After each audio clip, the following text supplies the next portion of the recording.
السلام علیکم ورحمت الله وبرکاتو. ټولو ملګرو ته سلامونه. امید لرم چې ښه به ملګرو څنګه چې تاسو ته پته ده مولانا طارق جمیل صاحب چې کوم دی ډېر زیات بیمار دی.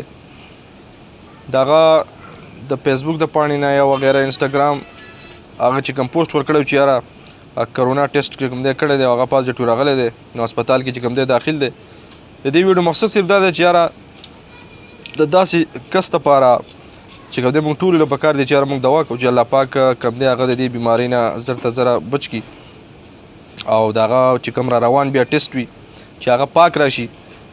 ځکه چې دا زموږ په دې پاکستان کې به زه ووایم د دین په لحاظ سره دا یو داسې ستن ده چې موږ د داسې یو شخصیت دپاره چې کوم دی دوا کوو چې یاره الله پاک مطلب دی د هغه بیا هغه صحت ورکړي چې بیا هغه بیانونه کوي بیا هغه بیان کوي د دین دپاره چې خلک دې مطلب دی د هغه نه ډېر څه زده کوي.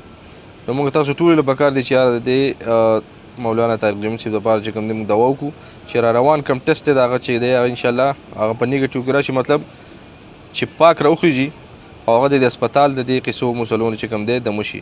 ټولو ملګرو ته صرف د دوا اپیل دی په دې ویډیو کې بس.